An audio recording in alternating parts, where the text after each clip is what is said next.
ذوالفقار بھٹو خود مجیب الرحمان اور کمال حسین کو چھوڑنے راولپنڈی کے چکلالہ ایئرپورٹ گئے۔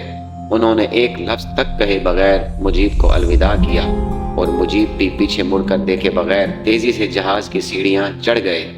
2 دن لندن میں رہنے کے بعد مجیب الرحمان 9 جنوری کی شام ڈھاکہ روانہ ہو گئے۔ راستے میں وہ چند گھنٹوں کے لیے نئی دلی میں رکے۔ ڈاکٹر کمال حسین لکھتے ہیں، اس وقت کے انڈین صدر وزیر اعظم اندرا گاندھی، ان کی پوری کابینہ اور تینوں افواج کے سربراہان اور ساتھ میں مغربی بنگال کے وزیر اعلیٰ سدھارتھ شنکر رائے شیخ مجیب کے استقبال کے لیے دلی کے ہوائی اڈے پر موجود تھے۔ فوجی چھاؤنی کے میدان میں ایک جلسہ عام میں شیخ مجیب الرحمان نے بنگلہ دیش کی آزادی کی جد و جہد میں مدد کرنے پر ہندوستانی عوام کا شکریہ ادا کیا۔ اسٹیج پر موجود اندرا گاندھی نے ان سے بنگالی زبان میں تقریر کرنے کی درخواست کی۔ دلی میں 2 گھنٹے قیام کے بعد مجیب جب ڈھاکہ پہنچے تو ڈھاکہ کے ہوائی اڈے پر تقریباً 10 لاکھ لوگ ان کے استقبال کے لیے موجود تھے۔ شیخ مجیب الرحمان، جن کا پاکستانی جیل میں 9 ماہ گزارنے کی وجہ سے وزن کافی کم ہو چکا تھا، اپنے دائیں ہاتھ سے اپنے لمبے بالوں کو پیچھے کرتے ہوئے آگے بڑھے، جہاں تاج الدین احمد نے اپنے قائد کو اپنی باہوں میں لپیٹ لیا اور دونوں کی آنکھوں سے آنسو جاری ہو گئے۔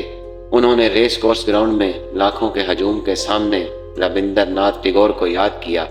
شیخ مجیب نے ٹیگور کا حوالہ دیتے ہوئے کہا کہ آپ نے ایک بار یہ شکایت کی تھی کہ بنگال کے لوگ صرف بنگالی ہی رہے، سچے انسان نہیں بنے۔ ڈرامائی انداز میں مجیب نے کہا، اے عظیم شاعر، واپس آؤ اور دیکھو تمہارے بنگالی لوگ کیسے ان شاندار انسانوں میں بدل گئے ہیں جن کا تم نے کبھی تبصرہ کیا تھا۔ شیخ مجیب نے اقتدار سنبھالا اور جنگ سے تباہ شدہ بنگلہ دیش کی تعمیر نو شروع ہوئی، لیکن ان کی کہانی کا ایک افسوسناک انجام ہوا۔ 1975 تک معاملات ان کے ہاتھ سے نکلنے لگے، کرپشن بڑھنے لگی اور اقربا پروری کو ہوا ملنے لگی۔ عوام میں بے اطمینانی کے ساتھ ساتھ بنگلہ فوج میں بھی بے اطمینانی بڑھنے لگی۔ 15 اگست 1975 کی صبح بنگلہ دیشی فوج کے کچھ جونیئر افسروں نے شیخ مجیب کی رہائش گاہ پر حملہ کر دیا۔ اپنے گھر کے باہر گولی چلنے کی آواز سنتے ہی شیخ مجیب الرحمان نے بنگلہ دیش کے آرمی چیف جنرل شفیع اللہ کو فون کیا۔ جنرل شفیع اللہ نے اس وقت بتایا تھا کہ مجیب بہت غصے میں تھے۔ مجیب نے جنرل شفیع اللہ سے کہا کہ تمہارے سپاہیوں نے میرے گھر پر حملہ کیا ہے، ان کو واپس آنے کا حکم دو۔ میں نے مجیب سے پوچھا، کیا آپ اپنے گھر سے باہر آ سکتے ہیں؟ یہاں سید بدر الحسن آرمی چیف کے رویے پر سوال اٹھاتے ہیں اور یہ کہتے ہیں کہ آپ اپنے ملک کے صدر سے ایسی بات کیسے کہہ سکتے ہیں؟ کیا آپ سوچ رہے تھے کہ وہ ایسی صورتحال میں گھر سے باہر جائیں جب چاروں طرف گولیاں چل رہی ہوں؟ گھر پر حملے کے بعد شیخ مجیب بالائی منزل سے نیچے آنے کے لیے سیڑھیاں اتر رہے تھے جب فوجی اہلکاروں نے ان پر فائرنگ شروع کر دی۔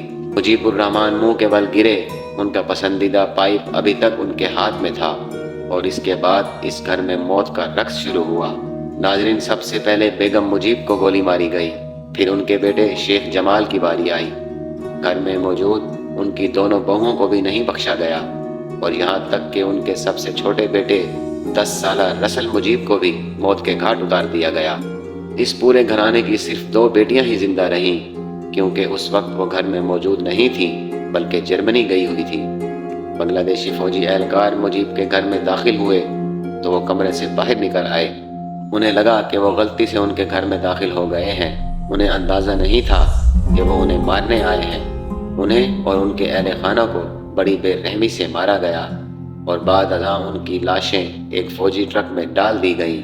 ناظرین، 16 اگست کی صبح فوجیوں نے تمام لاشیں اکٹھی کی اور شیخ مجیب کے علاوہ باقی سب مقتول اہل خانہ کو بنانی قبرستان میں ایک بڑے گڑھے میں دفن کر دیا گیا۔ مجیب کی میت کو ہیلی کاپٹر کے ذریعے ان کے آبائی گاؤں تنگی پارا پہنچایا گیا۔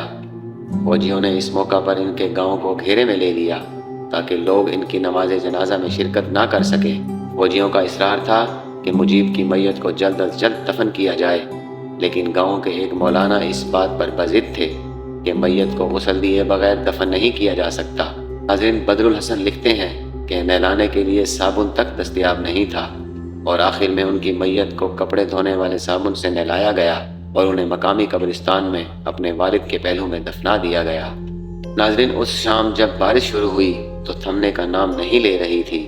گاؤں کے بزرگوں کو یہ کہتے سنا گیا کہ شاید قدرت بھی اس بے دردی کو برداشت نہ کر سکی جس سے مجیب کو مارا گیا، لیکن اسے ستم ظریفی کہا جائے یا کچھ اور، کیونکہ اس شام بنگلہ دیش کے بابا قوم کے لیے آنسو بہانے والے بہت کم تھے۔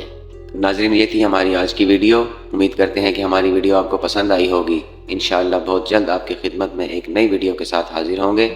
تب تک کے لیے اجازت دیجیے۔ اللہ حافظ۔